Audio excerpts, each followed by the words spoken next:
This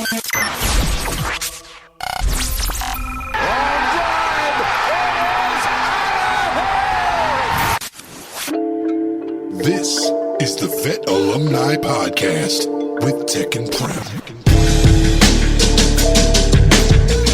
The Vet Alumni Podcast. I'm Tek, he's Prem, and pitchers and catchers reported. So spring training is officially underway, Prem. It's exciting. You know, it's my favorite time of year. Of course. Save for September. Yes, Fair. exactly. The next best month. And Zach Wheeler is negotiating an extension, so that's good news. It is. You know, I'm a little concerned about what the number's going to be. Yeah. But at the same time, you got to keep a guy like that. Absolutely. He's a postseason monster. Absolutely. And we'll get into it, but we have to start with the 76ers. Yes, we do. They hit the All-Star break as the 5th seed. Buddy Hield has been good so far, going 17 for 34 from 3, putting him at 50% as a Sixer. It's pretty solid. I mean, I've seen good and bad. It was a beautifully won game in Cleveland. Yes, it was. That's a game that I didn't expect them to win that game. No. And coming out the break, I mean, you're getting hammered right out the chute. Knicks, Cavs, Bucks. Yeah. Right out the chute. And going into that game, by the way, Cleveland was like 17-1. Yeah. Going into Now, you know what that goes to show game? you? It goes to show you that just with talent alone, and the Sixers do have a lot of talent, even without Joel on the floor. It's a very talented roster. When Kelly Oubre plays well, we saw the other night, even though they lost the game against the Heat. Yeah, 3 guys and 20-plus points. That's what you want with Joel out. Right, and I'm glad you said that there's a lot of talent on the floor, because I agree, which makes this like, all right, no excuses, okay? And I look at it like no Tobias, no Melton, no excuses. And everyone's like, well, you don't have Embiid. Well, you're not going to have Embiid for 2 months, so forget about Embiid. You got to figure it out. Pretend Embiid is not on the roster. Exactly. Because he's not. Exactly. You still have,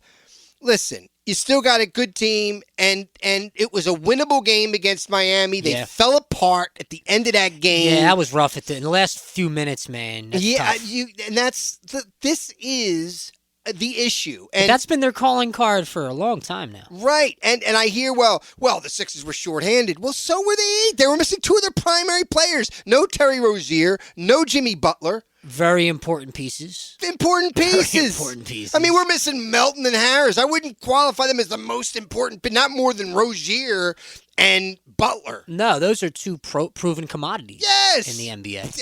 I mean, they are their top guys. Still could have been a win, though. It would have been nice to go in for that because it's a new group. I almost feel like we have a new team. I feel the same way. I felt like going into the All-Star break. Pain was horrendous. You beat Cleveland. It would have been really nice to make it almost for this group, not overall, for this new group that is the squad now. Right. It would have been a statement to win those 2 games going in, because look, it's not going to get any easier. They come off the All-Star break here. They face the best 4 teams in the East. The Knicks, the Cavs, the Bucks, the Celtics, all in a row. Yeah, they do. And coming out of the break. They're currently 5th in the East. And they'll be 6th by next week. They have the potential here to be in that 8th spot in the next 30 days. You're absolutely right. In the next month, I looked at it, and I looked at everybody else's schedules, and I was going to bring that up later. I'm glad you said it. 30 days, man. I agree. It might be outside looking in. When you look at the other teams that are the Indiana and Miami, look at their schedules, and I believe the Sixers could be in that 8th spot. Yeah. And look, we're going to talk to Noah Levick from NBC Sports Philadelphia. He covers the team. And that's a question I want to know is, will Embiid be back? We still don't really know. If they fall out of that top 6. See, we don't really know what the surgery was yet. Doesn't that tell you that type of surgery tells you the amount of time? They're very mum on that. We don't know. True. They know. We don't know. I think they are not reporting it because they want that uncertainty to be floating out there so that the team believes that if they keep playing well, Joe's coming back. Yeah. If they announce now that there's no way he is the team going to play as hard? Plus, they want to sell tickets. That's another thing. That's really what it is. It comes down to the money. Really what they don't want people thinking that this is some major. And make no mistake, it is a major injury. And that brings up another thing. Expectations. I believe people, when I say people, I mean this fan base here in this city, because outside of the city, I believe the national pundits don't have these unreasonable expectations. The fan base has unreasonable expectations about Joel Embiid coming back from a major injury and major surgery and just magically playing at the same level he was before the injury. That's what I was going to say. It's not going to be that way. Even if he's on the floor, he's going to be, 75 best percent. Joel Embiid, I mean, that's just the reality of it. And by the way, it's not impossible. I'm not saying it's impossible for him to come back and just resume that level of play, but it's unlikely. It's unlikely. Tek, I'm still on this offseason, get whatever you can, as much as you can for Joe, because quite frankly, he's never going to be healthy enough to go deep into the playoffs. Listen. And so if you know that now, and his value's only going to decrease, why not just get it done, and you'll get 3 first-round picks and 2 players. You know what? You may be right, but I believe that if they do that, it'll be a year too late. That's the problem. It'll be 2026 they decide to do this. You have to speculate on those things, and they speculate too long or wait to actually do it. Joe his prime is just about past. I mean, he's kind of still in it, but he's towards the end of the prime years because he's just getting heavier and the injuries are stacking up. I mean, you could argue he's in the height of his prime right this second. That's true. That's fair. You could. But the injury, that is a major injury, and that takes its toll on a big man like this who's doing unnatural things with his body to begin with. I'm concerned about Joe, man. I think as a person, he's a cool guy and a great dude, but the unfortunate truth is I don't think he'll ever win a finals championship in Philadelphia. And I tend to agree with you. I think the window is now, and it's this year and next year, and depending on how Morey and the front office shapes the roster in the offseason for next season, I believe that'll determine whether the following year is also a window. But I don't. You may be right about that. I just don't know. We're in that zone, We're in that act zone.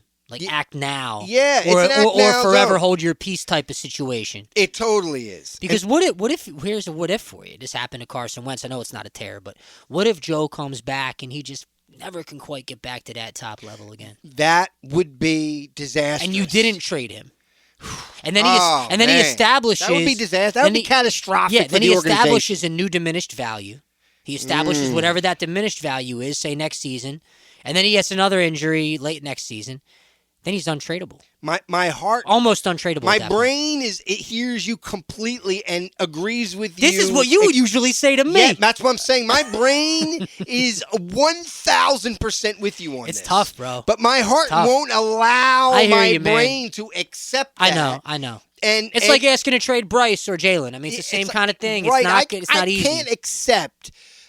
just giving up on Embiid like this after what I saw this year, his level of play, and it almost makes me go, listen, they already punted on the season, and they don't want to admit that. They want to stay in it and give it a chance so that maybe in mid-April you can get Embiid back in for a couple weeks to rev up into the playoffs or whatever the case may be. And I get that. And part of me says, great, fine, do that. But realistically, they've shown us that they really are focused on next season. Yeah, and if you can get Embiid back playing to that level next year and don't put it all on him. Get a top free agent. Go get a superstar via trade. Hey, you could re-sign Buddy Hield. I would re-sign Buddy Hield. You re-sign Buddy Hield. That's something else I wanted to ask Noah about. Would he do that? Yeah, I would actually re-sign Buddy Hield. I think it makes sense. Imagine this current roster as constructed with Joe on the floor. This team would be a championship contender with a healthy Joe. You know what? This is a championship team with a healthy Joe. I'm prone to say, initially, I didn't think the Buddy Hield move with a healthy him. Let's propose like what you just said. He's a baller, though. Embiid is on the floor. He's healthy. He's good. And Maxi's out there, and Tobias is out there, and Buddy Hield. And Oubre and these guys in the mix. Yes. Rotating in. Originally, I would have said, I think Buddy Hield's a nice player. I think it's a few years late. I feel like it didn't move the needle enough, and it doesn't put us in the conversation. But, I think you may be right. If Embiid was playing based on what I've seen so far, they would be intimidated. Hovering around the conversation. They would. And right, they would, because they'd probably finish strong enough to be like a 3 or 4 seed at least. Right before the trade, with a healthy Embiid, they were not in the conversation. No. So now they would be hovering in that conversation, and that's a big difference. Still don't have any defense now, though. I mean, no. Imagine them against a team like the T-Wolves right now. Right, that was my biggest problem with the Miami game is watching their defense break down in a ton of spots. Horrible. And it's not just Miami, by the way. It's been all year, even when Embiid was healthy. Watching the Sixers constantly work for their baskets and watching other teams just go right back down and get baskets almost with ease, like a hot knife through butter. That's a hustle thing, man. It is. When you're playing basketball, it's not easy to play defense. Right. You really just got to hustle. And Maxey hustles, and he goes for those tough baskets, and he gets them a lot of the time, and he gets wild, misses them a lot of time. But I'm not mad at him because at least he's going for it. He's the only guy on the team that's going to do that. And you know who else kind of does it sometimes? Hair on fire mode, Oubre, and he'll miss it sometimes. But like the thing about Oubre, I like, and this is why I would actually re-sign Oubre next season. I don't think they will, but I would because Oubre does some things like I always see other teams do against us. He makes these shots against teams that I always saw guys do against the Sixers, but we never quite had a guy that did that. Like a professional I know player. what you mean. Oubre provides that, like a guy we haven't had like that in a long time. Yeah, I like him. I think he's a good addition to any basketball team. Me too. He is. Speaking of additions, they signed Kyle Lowry, who turns 38 next month, from the buyout market. I went to school with his older brother Lonnie, so it's good to see Kyle finally coming home to play. It's good for his family, and I can appreciate the story of it all. Same. But look, he's and for the sake of his family, I'll just say this. I know I slandered him before. I'll just say he's overweight and almost washed. He is. I when I saw the news, I just kind of did a little shoulder shrug because it's a few years late. Right, and I want to know. Again, another question for now. I just want to know, what we should expect from him. I mean, because what I'm hearing from people in Miami was that he was traded because he became unplayable. Well, wasn't he a part of Nurse's Toronto team? Yes. Well, there you go. And they won. That's the question you just answered. Okay. It's the Nurse relationship, I think. Okay. And he wants one of his leaders. I get it. That's what I think it is. Because in Miami he became unplayable, and they had to move him to Charlotte, where you go to die. That's why he got bought out. Players go to die in Charlotte. Whatever happened to Monk? He's he around. He was in Charlotte, wasn't he? A long time ago, I believe. He's somewhere though. He's around, I believe. Malik Monk. I wanted the Sixers to draft him. Me too. He was one of the guys I wanted. And of course, he's still in the league. Yeah, of course. He was a good shooter, Malik Monk. But you said Hornets. You said Charlotte. It reminded me of him. Yeah, I mean that's where players go to die. Back in the day, it wasn't like that with Larry Johnson and Zoe. Lonzo Morning, man. Yeah, you had Del Curry. He had a good squad back then. Grandmama. Muggsy Bogues. Legendary squad. It was a legendary squad. The Hornets were like a team that you just liked because of their jerseys. I love the jerseys. I had the starter jacket. I had the hat. I had everything Charlotte. Yeah, that was a big deal. That was one of the most popular logos in all of sports. It was. When it came out, it was super popping. It was everywhere. Yeah, it's a good one. I didn't like the Pat Bev trade initially because I feel like, you lost a vibe guy. But I must say this, and except for the other night, he was brutal. But what you lost in vibe and culture so far, you make up for in point guard production from campaign. The shooting was horrible the other night. The other night, it was horrible. It was really bad. But other than the other night, he's been good in every game except for the other night. He's not bad. I mean, look, he's going to give you pretty much what Beverly gives you, minus a little bit of defense. He's a better scorer. He's not as good at defense, though. I was just about to say, he's not a great defender. Pat Bev is a much better, much better defender. But Campaign's a better scorer. He is. So, in an offensive league, that matters, and he's younger. Yeah. He's younger, and he's a better scorer. Youth and points, so that truly is what it's about. Overall, though, Prem, I got to say this about the Sixers. Everything we said in totality, it's like, I just don't think they're good enough. Now, that could change. So. It's a moment-to-moment league. Everything's fluid, but to me, not only does it look like they're not getting out of the second round, they may not make it out of the first round.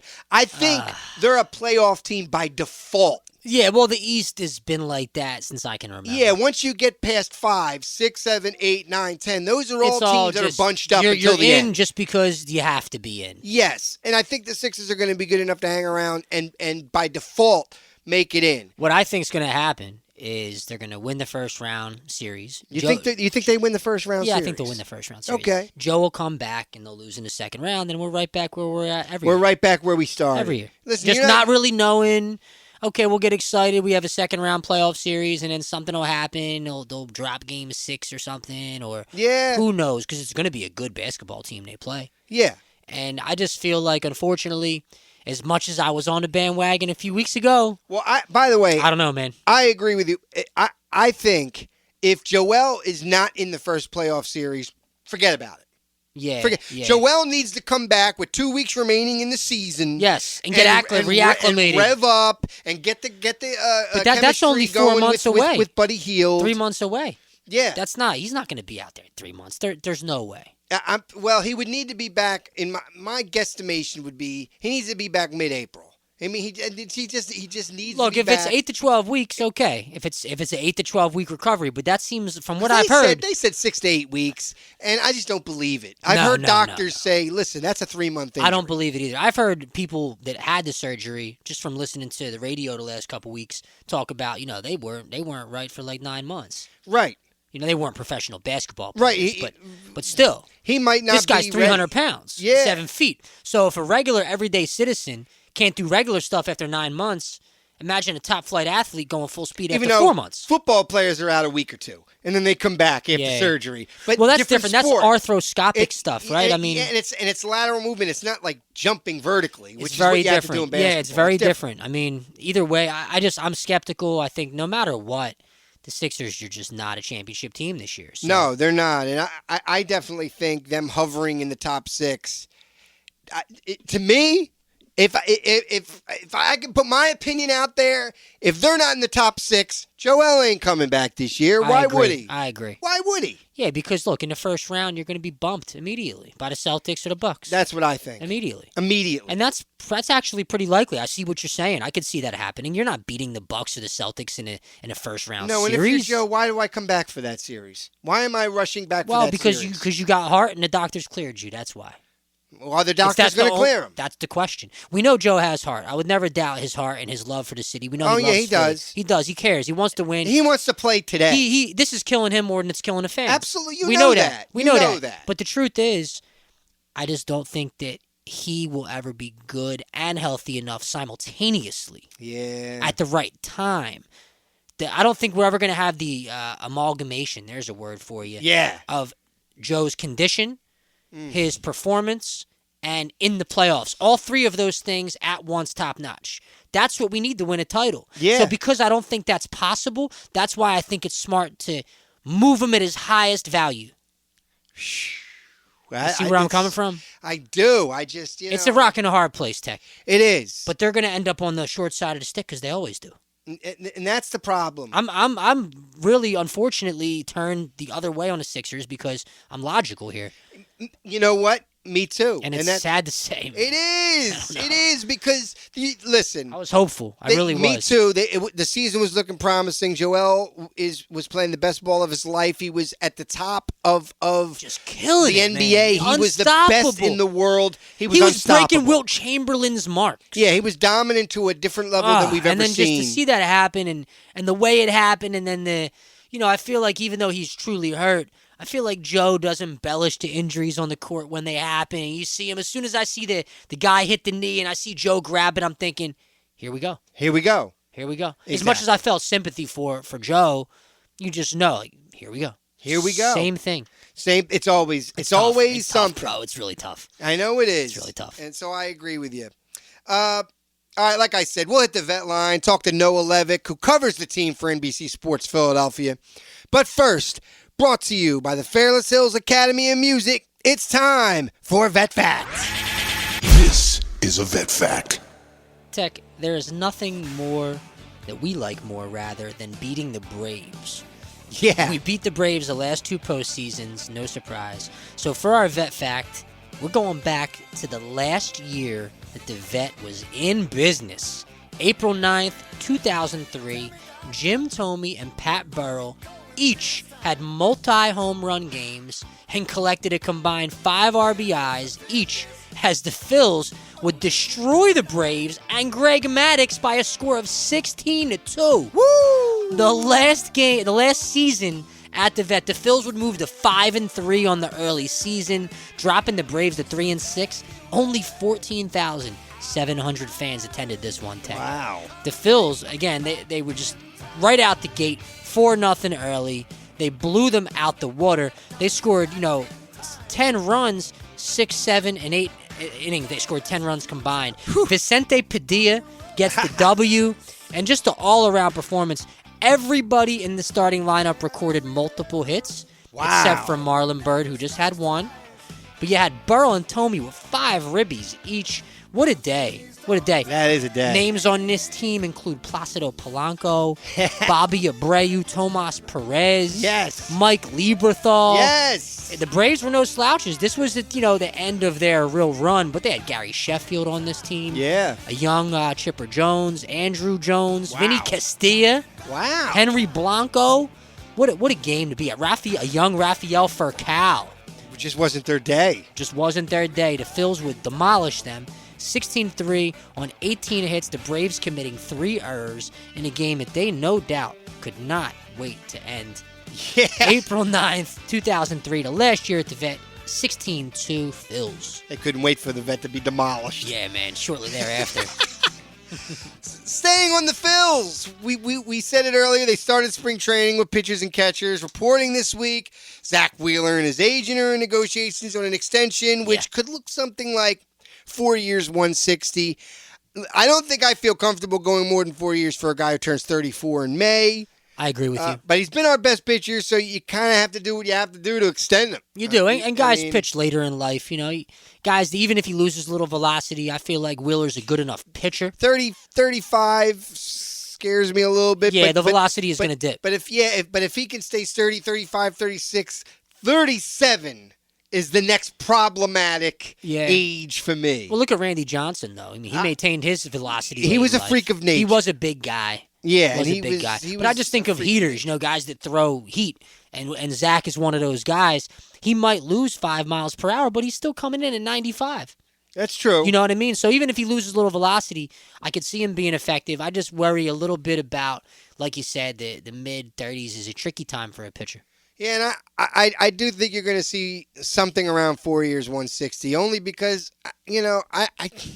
listen, it might be less than that, but if he wants around $40 million, he'll probably get that. I mean, look, they were all in. They said the money that they offered Yamamoto was disgusting. And Yamamoto just really wanted to play. He was a Dodger fan. He wanted to play in LA. It's closer to home. Crazy, man. And Ohtani's there. But it's just the Dodgers. But apparently they threw obscene money on the table for him. So, look, 160 for 4 years for Zach Wheeler. It's not crazy. It's a Cy Young candidate every year. Right. He's a top 5 Cy Young guy. I don't look at it as crazy money, and it's not my money. So true. These guys are going to pay they're going to pay the luxury tax anyway, so whatever. It is what it is. Keep the guy here, and then you have a real pitching foundation because you just locked up Aaron. Yeah. So Ranger's not going anywhere for a number of years. He's under team control. Look, Ranger needs to stay healthy. He does. He needs to stay healthy. A healthy Ranger Suarez, that's a good staff now. You're looking at a great rotation. You are. When you have a healthy, and look, I put an asterisk next to that term. They have the best starting rotation in baseball. If Ranger Suarez is healthy, and Taijuan Walker can eat innings like he does, and obviously I don't think he's going to get the run support he got last year. That was kind of it was horrible. Yeah, it was horrible.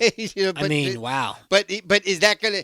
He's not going to get that same. So he's got to be better this year. And Painter, you're not going to see till 2025. You're not going to see Painter until next year. That's sad, man. Sanchez was one of the best five-hole guys in Major League Baseball. Yeah, I think in the Christopher last month and a half. Sanchez, he's your number 5 for sure. He's got to be. Well, yeah, he is. In the last month of the season, he was the best number 5 in baseball. He was. So this is going to be a great rotation if your main guy can stay out there. That's Ranger Suarez. If he's the guy that I have circled in this rotation because he needs to be healthy. He can't be out and miss 3 starts in the first month and a half of the year. No, the guy's got to pitch. He's got to find that consistency. I got to see him pitch. Yeah. And look, I know you're excited. I know a lot of people are excited. And I said that I've wiped away. I'm over it. I'm wiped away how the season ended, but I'm not really over it. And I really haven't. I still have a bad taste in my mouth. They didn't do anything to convince me any different, because they're coming back with the same squad. Now, here's the upside. That was a mental thing that happened to them. That's not a performance. That's a mental thing. Here's the upside in my mind. The only thing I can use to kind of get me excited because they didn't add anything. They didn't change. They're the same team coming in. They didn't improve. They didn't get better in the offseason in any way. So here's the only things I have to hang my hat on to look forward to. I have to look forward to no World Baseball Classic for Trey Turner to come in on a slow start. Right. He'll get his spring training at bats. Right. I need that. So he can come in and just be the 300 hitter right that out he is the off chute. the Yeah, shoot. what Right we out the saw gate. the last 2 months for a whole season. Yes. That's why this team is going to win more games. And, we're perennial contenders again.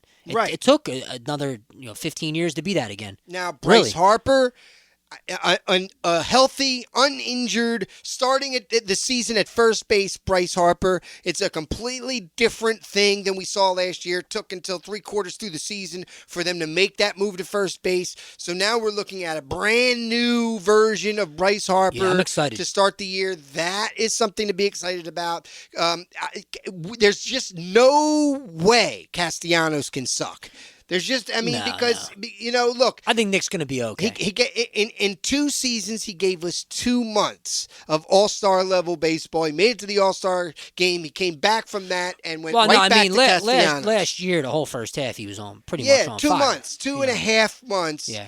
In his 2-year stint with the Phillies, he's given us 2.5 months of all-star level baseball. He came back from the all-star game and he went right back to the Castellanos that we saw prior year. But you also don't advance to the NLCS without Nick in the NLDS. I get it. He had that first. He did perform well in the playoffs up till the NLCS. Then he fell off a cliff. Like they all kind of fell off a cliff. They all did. Yeah. It was a mental block. It was very weird. And they collapsed. And hopefully, and look, in baseball, I hate to say, well, that's baseball, but to some degree, these things happen. The best players choke.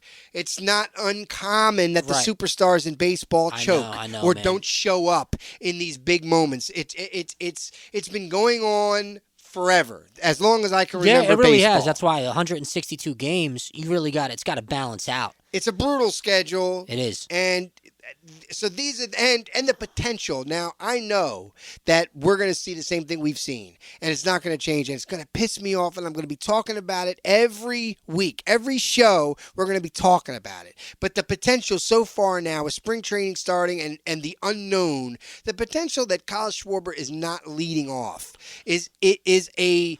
We'll have to see what they do. Yeah, it's a momentary thing to be excited about because it's not going to last. I know that game 1, opening day, that Kyle Schwarber is going to be number 1 in that lineup, and it's going to piss me off. I really don't want him to be number 1. I just don't. I agree with you. Off. It should be Trey Turner. Honestly, is the only answer.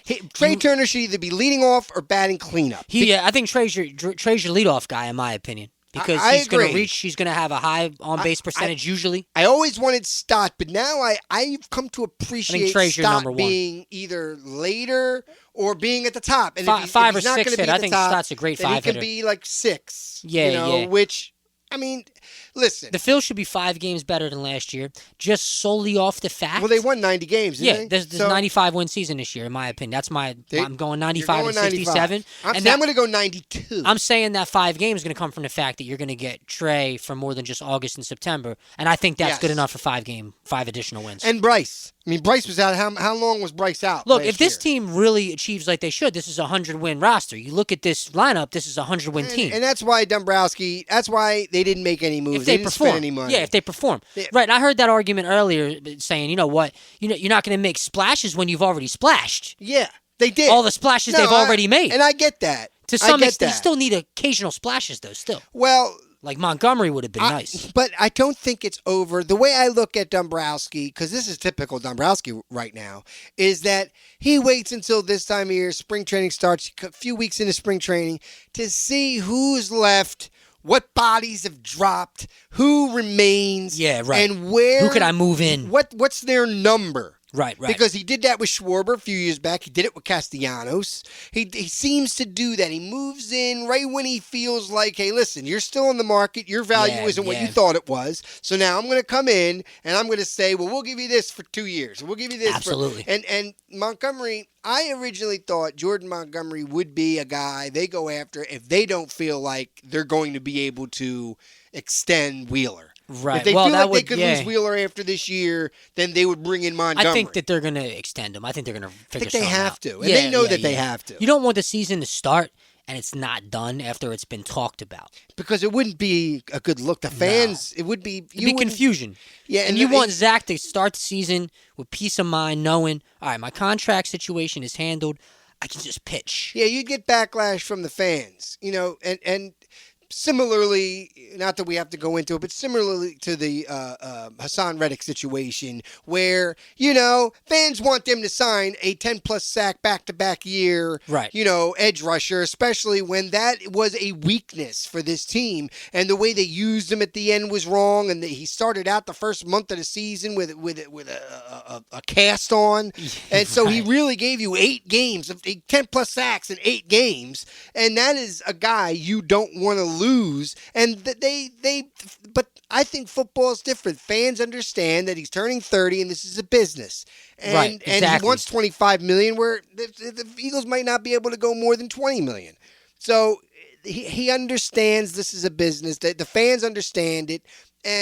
But with Zach Wheeler, they look at it like, dude, you were about to spend $1 billion on Yamamoto, and you can't bring back the guy, our guy. Well, I mean, he deserves to have that extension. Absolutely. Regardless of whatever the number is going to be, whether it's 35, 40, whatever, he's pitched very well since he's come here. I mean, he's been as advertised. I think what you got in the postseason for the most part from Zach even better than advertised. Really, it has. He's outplayed. I mentioned Nick in the Braves series, but without Zach, I mean, he was dominant in that series. Oh, yeah. Phenomenal. Yeah. Phenomenal. And they're going to knock off the Braves again this postseason. You think so? I think the Braves just have a mental block when they play the Phillies in the postseason. Well, I hope that does continue. I said it last year. I missed predicting the Phils record by 1 game, Tek.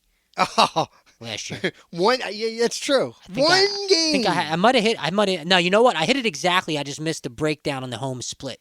Right. This is what it was. We'll see what happens. 95 and 67. 95. I'm going 92. Okay, we got that on record. I'm going 92 and what? 70? Is that what it is? 69, I guess. No. Yeah, 70. Yeah. Okay, there you 70. go. All right, math, there math, it is. Math. Quick shout out to the Flyers who have won 4 or 5 since the All-Star break. They just made Sean Couturier the team captain, the 20th captain in franchise history. Got to shout out the Fly guys. Yeah, you like to see that. That's a name that even if you don't follow the Flyers, you know Couturier is a Flyer. Exactly. That's why he's a captain. And they're ahead of schedule. I know no one's really talking about them. They're flying under the radar, no pun intended, and that's probably a good thing for this year. It is. So, All right, let's hit the vet line with our guy Noah Levick from NBC Sports Philadelphia. Next. Vet Alumni.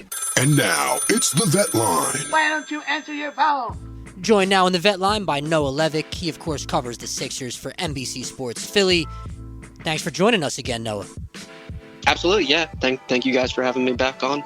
Yeah, we're at the All-Star break, and the Sixers are an interesting conundrum, to say the least. We have what feels like an entirely new basketball team, although there are still some key pieces. A mixed bag since the Heald acquisition and the Payne acquisition. How are you feeling about their chances to maintain playoff position without Joe as we finish out the schedule?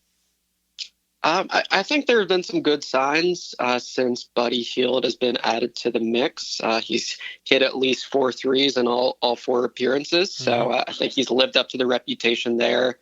And I think you've seen some of the ways in which just his presence adds a really valuable threat to this offense. He's perpetually moving. And I think you see that things are a lot less stagnant than they were. And I think the offensive look of this team just looks, it's a more diverse, faster pace energetic, interesting group in that regard. But yeah, the rest of the schedule isn't easy. They have the 9th most difficult remaining schedule in the league, bunch of hard tests right out of the All-Star break. But as things stand, I think I would lean toward the Sixers should at least be capable of keeping one of those top 6 spots and avoiding the play-in tournament. Right now, they've got a 2-game edge on Indy, who's a number 6. And yeah, I think provided the health improves a little bit and the Sixers do indeed get some key pieces back like DeAnthony Melton and Nico Batum, this is definitely a team capable of holding on to a top 6 spot.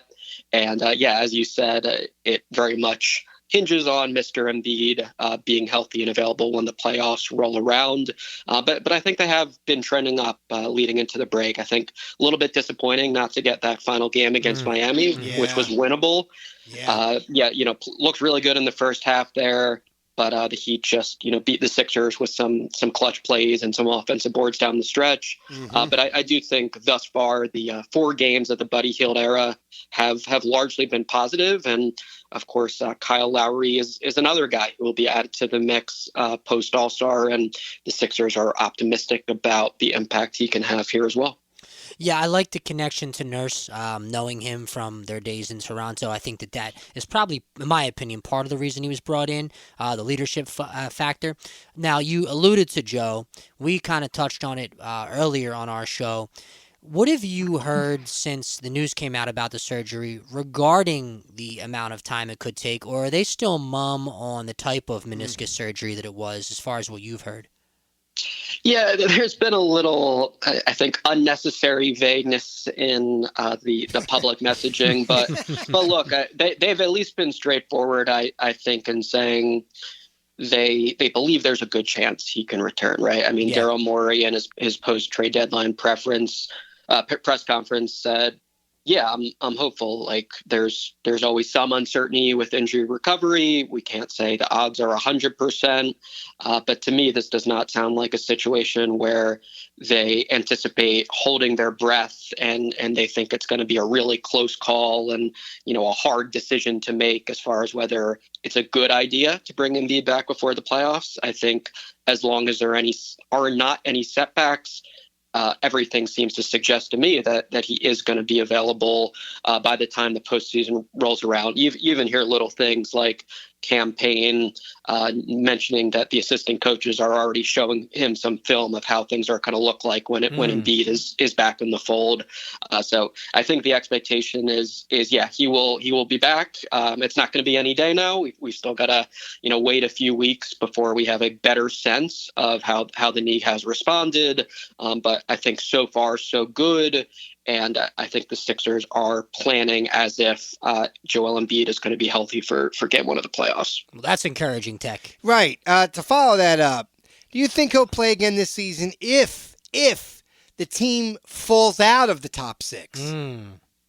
I think so. Yeah. I think that's obviously a very undesirable situation and that definitely would be rough. I think they have a lot of confidence right now that that won't happen. But yeah, no, I don't think that alone would be a reason to say let's just fully shut him down, especially if he's been ramping up the past few weeks and things are going well. But absolutely, I think there will be warranted caution if anything does not proceed according to plan.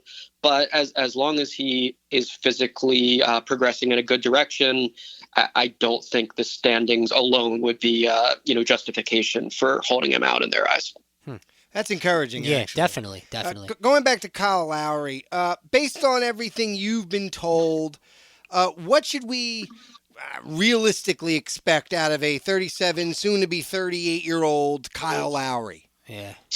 But I think Nick Nurse fully believes he's still going to play a key role here, step into key minutes. They do have, some more options now at guard. They've added Campaign to the mix, and my personal opinion is there absolutely should be some flexibility if Kyle Lowry is struggling in a particular matchup or, is not quite giving the Sixers what they expect. But look, I mean, he was playing almost 30 minutes per game this year for a playoff level team in Miami. And I think the Sixers feel he's got a decent amount left in the tank. But yeah, I'm on board with you that like it's very hard to predict what a 37, 38-year-old NBA player is going to look like, even if he has a fantastic track record. You never know when things are going to quite turn downward. I think PJ Tucker is a recent example of that with the Sixers, where like clearly he brought a lot of the intangibles and the toughness and had some good moments here, but like you can't just bank on a guy in his late 30s being close to what he once was. But yeah, no, bottom line, as you said, like Nick Nurse has had a great partnership with Kyle Lowry before, ditto with Daryl Morey. They think very highly of the guy, and they still believe that he can play a lot of minutes on a high caliber team. That doesn't mean he's kind of slotted into the starting lineup or anything along those lines, but seems to me like the initial expectation is he's pretty much the backup point guard and playing a decent amount of minutes in that role. Mm-hmm. Do you get the sense that the Sixers will try to re-sign Buddy Hield in the offseason? Hope so. Yeah. I mean, probably too early to, make that a lock. I think they have an extraordinary amount of ways that their offseason could play out. They've given themselves, all this cap space and what have you. But no doubt, like they, I think, love the idea of him next to two all-stars in Embiid and Maxey. Of course, back in the day, Embiid and JJ Redick, Embiid and Seth Curry, just Embiid with, an elite shooter next to him tends to look fantastic. So the bottom line, though, to me is Buddy Hield has still never played in the NBA playoffs, and how he performs on that stage is pretty big when you're assessing what is he worth in free agency, how much interest is he going to draw from around the league. But no doubt, I think the Sixers would be thrilled if Hield indeed is really successful this postseason, and therefore he looks like a guy that can indeed, be important next to their core pieces in Embiid and Maxey moving forward. So I think, in all likelihood, if Hield's good on the playoffs, the Sixers and Daryl Morey will make efforts to retain him. Yeah, such a pure shooter. I like that a lot about Buddy. The question does remain, where are the intangibles at? I like that you raised that point in the playoffs. And that leads me to my next question related to team chemistry. So when you have a team shook up like this in the middle of the season, culture guys like Pat Beverly gone, guys that maybe are lively in the locker room. So far with this retooling, who would you say is kind of taking the lead in terms of being like the life of the locker room guy, the guy that is going to get people laughing? Who is that on the Sixers now? I think it's absolutely Tyrese Maxey, which is wild given his relative youth, right? He's only 23, but he even mentioned the other night, it dawned on him that, outside of Embiid and Tobias Harris, him and Paul Reed are now the longest tenured Sixers. Man, oh, and boy, he's seen a lot. He's already experienced big trades, dramatic changes in roles, unfortunate injuries. But he most definitely, with Nick Nurse's encouragement, has taken on a more vocal role. Of course, he has a naturally joyful disposition and style, but, we have heard, I think, more this year of him, not always being the nice guy, getting on Reed and Bamba, for instance, when he's looking for greater consistency from them, and just being a little more inclined to speak up and say the things that need to be said. Obviously, it's a really different dynamic without Joel Embiid in there. As you said, Patrick Beverly was a super vocal guy and a presence at all times.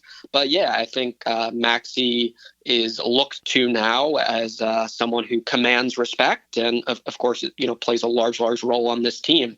But yeah, I think a lot of that chemistry is still being formed. They're still learning the new personalities.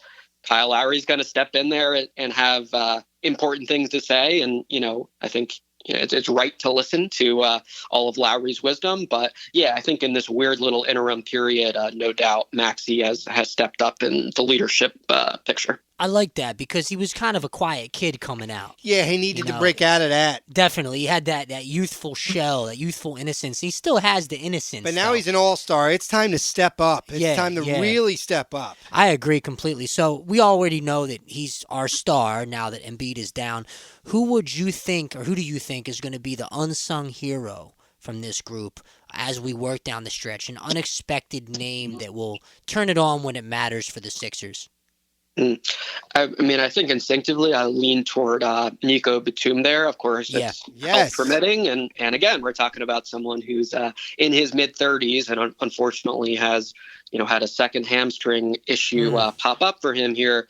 But boy, I think he brings so much value to this team and just has a naturally adaptable, intuitive style, makes the game a little bit easier for everyone around him, is super unselfish, has tons of big games under his belt, and it's just pretty unanimous. Guys love playing with him. He's like a calming, poised presence out there, and of course still has tons of skills. Still shoots the three really well, still is a fantastic entry passer, comfortable playing at a high pace, has done a lot of good work for the Sixers, hounding opposing guards, using his size and length.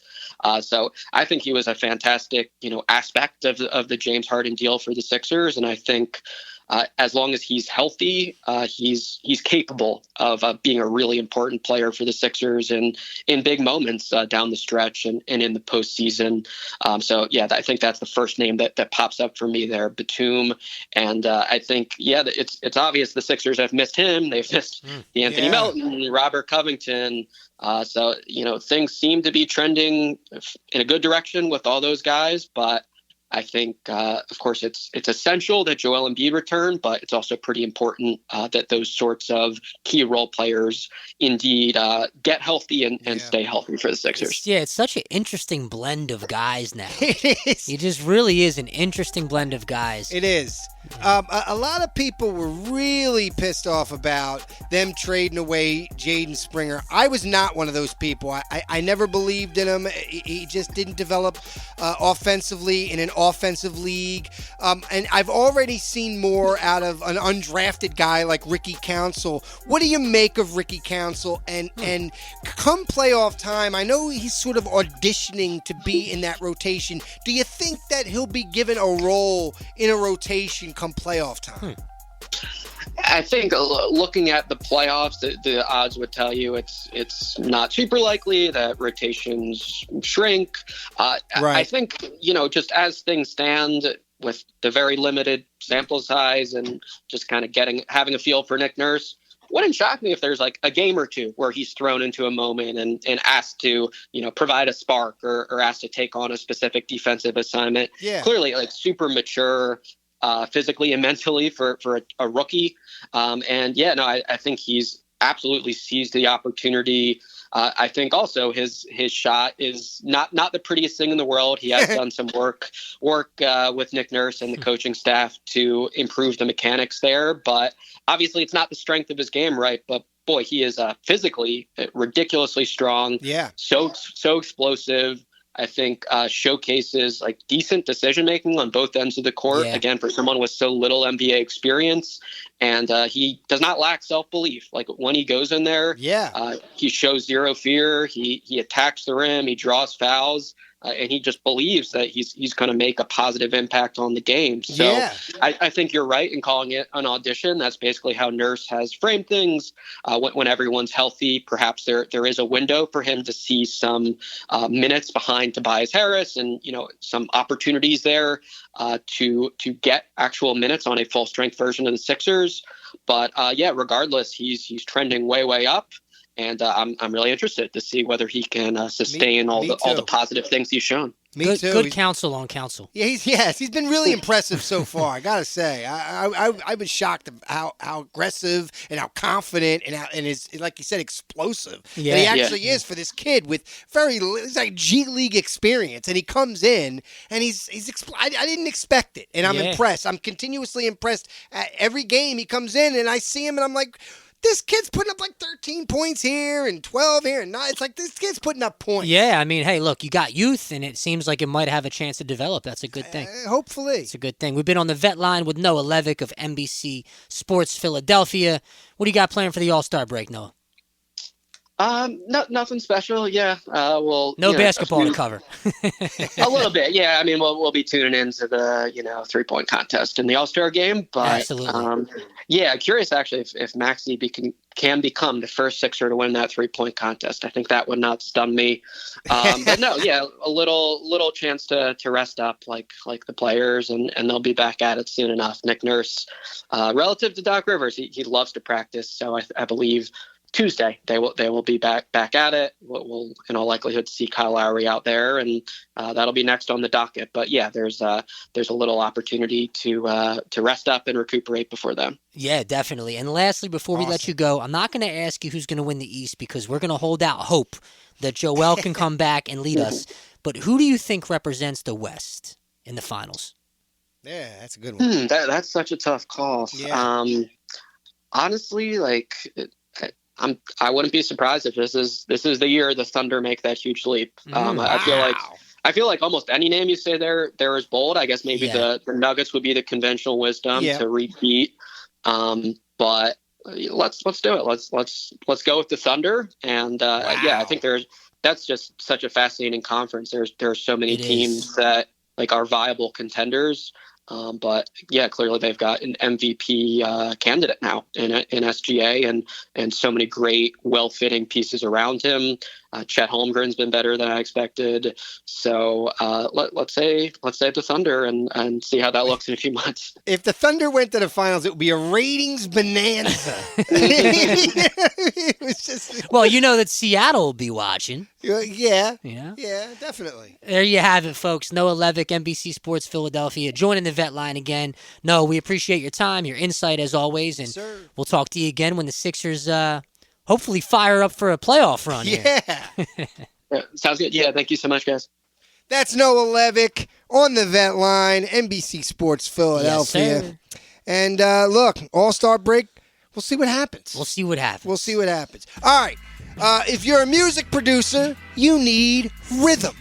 If you're betting on sports tech, you need to download Rhythm. There you go. Rhythm makes it easy to find AI-backed picks and player props for every single NFL, NBA, and college basketball game. You can build custom sports betting models or have the AI build them for you. Start getting recommended bets, score predictions, and more things on there that'll help you become a better bettor. Download Rhythm now. Start getting free picks daily.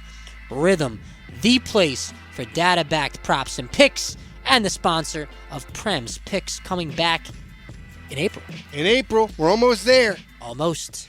All right, and with that, we will see you next week. Vet Alumni.